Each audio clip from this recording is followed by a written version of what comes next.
Agora vamos lá, Joana. No não Corinthians, dá para evitar, vamos. Prossegue a busca por um treinador, bateu um desânimo com relação ao Carille e Ramon Dias cresceu na cotação, é por aí? Tá difícil de entender essa parte, viu, Barreto? Ontem, quando a gente falava, né, das possibilidades do Corinthians, a gente afirmava, que era a informação que a gente tinha pelo lado do Corinthians, de que a prioridade era, de fato, o Fábio Carille. Mas também a gente destacou que não é uma contratação tão fácil. Precisaria pagar uma multa de 2 milhões, um clube que a gente sabe que está quebrado, que o Augusto Melo não queria se indispor com o Marcelo Teixeira. Aí ontem parecia que estava tudo resolvido, que o Carille iria permanecer. Eu terminei meu dia assim, tá? Aí hoje pela manhã, a informação do lado do Santos é o seguinte: até às 11 horas da noite de ontem, não chegou nenhuma proposta pelo Carille. Pode mudar? Pode mudar, mas até ontem nada chegou. Então a gente falava da pressa do Corinthians, essa pressa ganhou um outro contorno, né? A gente sabe dos obstáculos para contratar o Carille, tá? O que o Corinthians tem é uma simpatia, talvez, do Carille em ouvir a proposta. Não é que ele disse um não, não é que ele rejeita 100% o Corinthians, isso não é verdade. Mas o Corinthians não se definiu, tá? Então, por mais que ele tenha um fator positivo, olha, o Carille aceita ouvir uma proposta, pelo que a gente explicou ontem, que o Carille tem um contrato só até o final do ano com o Santos, depende de vencer a Série B para ter uma extensão automática, enfim, meio que deu uma brecada. É a mesma coisa com o Ramon Dias, também tem um problema, porque o Ramon tem uma multa milionária para receber do Vasco. Se você olhar o bid, ele está ainda como treinador do Vasco, então ele não pode ser inscrito pelo Corinthians. E por que tem essa treta aí? Porque o Vasco está brigando, e promete brigar na justiça, dizendo que foi o Ramon que pediu demissão, que ele não foi mandado embora. Então tem essa discussão aí, que faz a diferença para o pagamento da multa, que é bizarramente alta, né? São 4 milhões de euros a multa que ele teria direito a receber em caso de demissão. Então ele está atrelado com o Vasco ainda. Então nenhum dos dois tá fácil para o Corinthians, entendeu? Nenhum dos dois está tranquilo. Os dois têm problemas. Então o que a gente percebe e aí a gente tem a palavra oficial do Santos, não chegou nada ainda, tá? O Corinthians não está se manifestando publicamente. E aí tem essa indefinição, que a gente sabe que hoje o treinador vai ser o Larúcia mesmo, o Rafael Larúcia, que é um técnico que tem pouco tempo de clube. Atualmente ele é o técnico do Sub-20, ele foi promovido depois da demissão do Danilo, e ele era um técnico do Sub-17, em que ele tinha um bom desempenho, e aí com a demissão do Danilo ele subiu. E aí ele que deu o treino, né, que tem problemas, o time titular, e um dos problemas é o nosso próximo assunto, que é o Pedro Henrique, né? Pedro Henrique, ele treinou como titular, tá? Agora a gente não sabe se vai jogar, se foi relacionado, não temos informações do Pedro Henrique.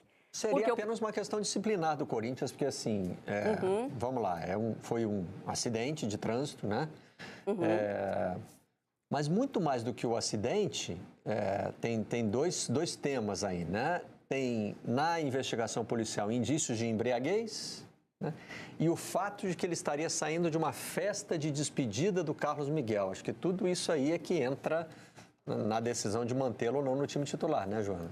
Eu estava fazendo uma lista aqui do dia do Corinthians ontem. Vamos lá. É uma editoria muito confusa, Joana, vamos respeitar uma linha do tempo dessa quarta-feira agitada no Corinthians. Corinthians começa bem. Numa folha só? Ou você precisa de várias folhas? Está bem riscada, mas é uma folha só por enquanto. É que a minha letra é pequena, começou com a apresentação do CEO e do novo diretor financeiro, que é o Pedro Silveira, novo diretor financeiro, e o Fred Luz, novo CEO.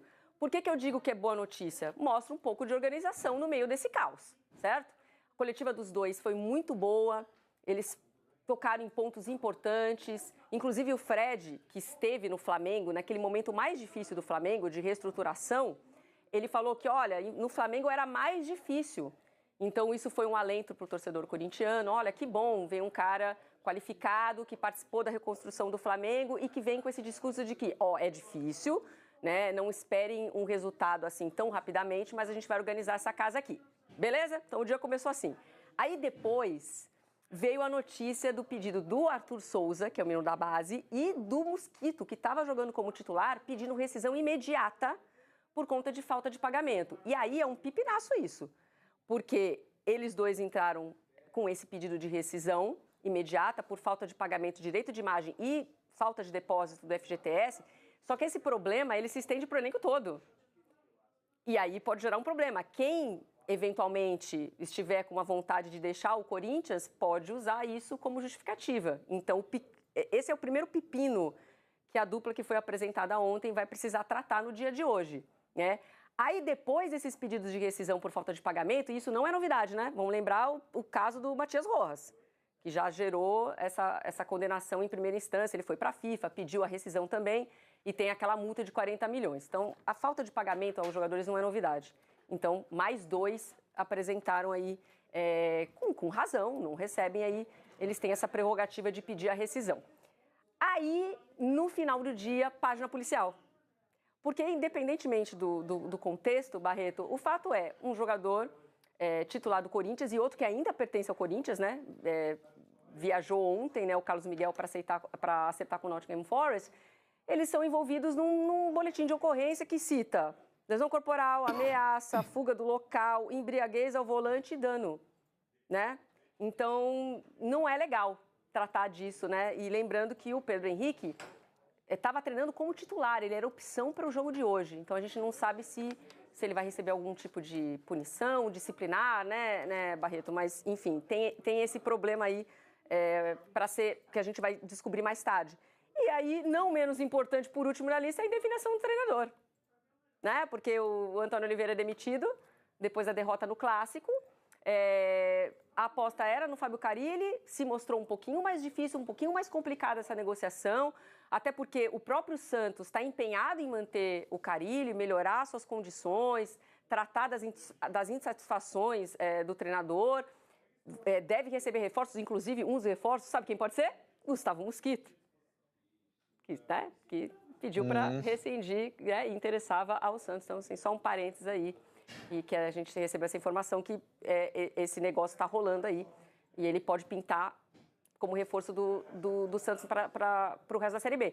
Então, tem o dia de hoje, Barreto, tem o jogo contra o Vitória, né, um jogo difícil, em que o Corinthians está na penúltima colocação. O Pedro Henrique, não sabemos se joga. De toda forma, tem um desfalque, que é o Breno Bidon, que é um jogador que é super importante. E no meio, o Corinthians não tem opção, tá? Vai ter que trazer um outro menino da base, que é o Rian, que não sei se vocês lembram, o Rian fez um gol na Sul-Americana o ano passado, tirou a camisa, levantou, todo emocionado e tudo mais. Foi um dos meninos que o Luxemburgo tinha subido, depois ele deu uma sumida. Mas é total falta de opção para fazer a dupla com o Ranieri, porque olha para o banco e fala, não temos, né? O Moscardo não é opção, está fora de ritmo. O Fausto Vera não é opção, ainda não foi vendido para o Atlético Mineiro, está parado, mas não é opção. E aí vai ter que improvisar e trazer mais uma vez o Rian. Provavelmente deve ser o titular no jogo de hoje.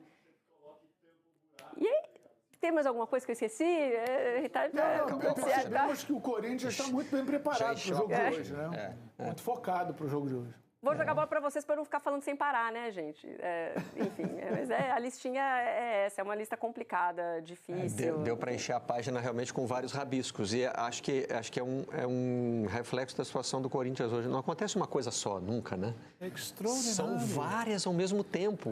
No momento, quando, no quadro geral, as distâncias estão abrindo no futebol brasileiro, né? Entre os grandes clubes, olha, o Flamengo agora, mesmo com tantos desfalques, e o poder financeiro de Flamengo, Palmeiras também.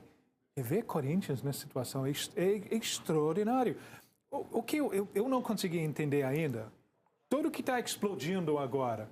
Jô, quando você acha que a bomba foi plantada? Quanto tempo atrás? Qual delas? Qual delas? A bomba principal, né? Quando o Corinthians, qual foi o momento em que, nesse processo em que os grandes clubes estão se distanciando dos outros, qual foi o momento em que Corinthians, apesar do seu tamanho, não foi capaz de virar um Flamengo ou Palmeiras? Nossa, que pergunta difícil. Não sei te responder. O que eu posso dizer é o seguinte, na gestão anterior, o problema financeiro era muito destacado, né? pelo Duílio de Monteiro Alves. Olha, a gente não vai conseguir performar tão bem, contratar tão bem, porque a gente tem que cuidar da conta do Corinthians, né? A gente tem que cuidar das finanças. Então, a gente ouviu esse discurso do Duílio durante todos os 3 anos. Então, a gente viu realmente o Corinthians passar 3 anos em branco, né? O último título do Corinthians foi em 2019, que foi com o Fábio Carille, por sinal. Então, essa era a tônica da gestão anterior. Sempre falar que era importante cuidar das finanças, equilibrar a dívida e que seria um momento difícil de reestruturação, certo? Mas também o ponto é que a dívida sempre esteve lá e ela nunca deixou de aumentar. Agora, nessa virada do ano, a gente pode dizer que a situação que já era difícil, ela ficou pior, né? Então, o Corinthians tem capacidade para ter um outro patrocinador master e vai fazer isso? Muito provavelmente, porque é um gigante. Mas faltava organização ali, deu espaço para muita coisa ruim acontecer. Então, o planejamento do time foi feito de forma errada, então dispensaram muitos jogadores. O time do Corinthians tem jogadores velhos demais, vamos liberar todo mundo e vamos reformular. Essa reformulação, ela não foi feita. E quando você abre mão de todos esses jogadores, que eram chamados de velhos, você também perdeu suas lideranças, você perdeu suas referências ali. E falta isso para o Corinthians. Não à toa, o Corinthians acaba renovando com o Fagner por mais 2 anos. Talvez fosse uma renovação até mais debatida, mas no momento que o Corinthians está hoje sem nenhuma referência de liderança, a permanência do Fagner era fundamental. Então, ele consegue o contrato que ele queria. 2 anos de renovação, porque o Corinthians precisa do Fagner, precisa dessa referência dentro de campo, que foi perdendo suas lideranças. Então, tem uma série de problemas. Não consigo te falar quando foi que degringolou, mas, assim, estava ruim. E esse começo de gestão começou muito ruim. Por isso que eu falo que ontem o dia começa bem, porque mostra um pouquinho de iniciativa para essa organização. Quando você traz um cara como o Fred Luiz, como você traz um cara como o Pedro Silveira, né, para começar a botar ordem na casa. Mas eles não tiveram tempo de olhar as contas ainda, eles estão ainda se adaptando. Mas eles sabem que a prioridade hoje, por exemplo, beleza, a diretoria está tratando da contratação do novo técnico, mas qual que é o maior problema hoje? Tratar dos atrasados, para não perder mais ninguém. Como que você já tem um elenco enxuto, tá com dificuldade no mercado para contratar, e aí você corre o risco de você perder de graça os seus ativos, os seus jogadores, como vai acontecer agora com o Gustavo Mosquito, que tinha renovado o contrato até 2026. Né? Ele ficou machucado um tempão, renovou o contrato. O Arthur Souza tem um compromisso um pouco mais curto, mas mesmo assim não deixa de ser uma notícia ruim. Então, estava complicado e ficou mais complicado. Agora existe uma esperança que, com a contratação de profissionais, que o Corinthians possa sair dessa lama, que organize as suas contas, enfim, que é o grande problema no momento. O Corinthians é gigante, tem receita, precisa organizar a casa. E essa contratação, esses anúncios que foram feitos ontem, eles são importantes para isso. Então, tem um Fred no final do túnel. Eu acho que tem uma diferença aí, não contrariando o que falou o Fred, porque ele viveu Fred e Luiz no fim do túnel. Né? Isso. Demorou, mas chegou lá. Cada dia de semana, tá bom. Eu acho que o Fred Luiz, ele viveu um ambiente de gestão mais equilibrado do que hoje a gente vê no Corinthians. Uhum. Talvez a comparação que ele fez, uma comparação mais voltada para a parte financeira, né? O Flamengo vivia uma necessidade de uma reestruturação financeira, porque era um cenário bem preocupante. Mas o ambiente de gestão era um ambiente já apontado para o norte. E não é o que a gente vê no Corinthians. Né? A gente vê um ambiente de gestão muito confuso, com uma nova gestão muito confusa, que dá a impressão, inclusive, já de um presidente vivendo momentos de isolamento, né? E eu acho que o trabalho vai ter que ser muito grande nesse sentido, porque eu estou absolutamente convencido de que uma gestão confusa, uma gestão sem transparência, uma gestão com atos de irresponsabilidade até, tudo isso respinga no campo. Tudo isso respinga no campo. Não tem como você blindar completamente o teu ambiente de trabalho de campo do que é feito de maneira E ainda mais equivocada. devendo, né?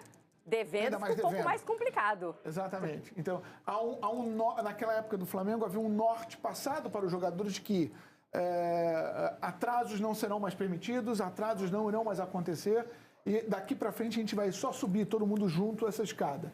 E o que a gente está vendo no Corinthians a expectativa criada no início de que vamos subir a escada, mas já desceram mais uns 10 degraus, entendeu? Então, tudo isso passa muito insegurança para o ambiente de trabalho e o que aumenta a necessidade de um processo de reconstrução, ainda mais difícil. Joana de Assis, obrigado pela participação no Redação de hoje. Tchau, gente. Vamos ao jogo que provocou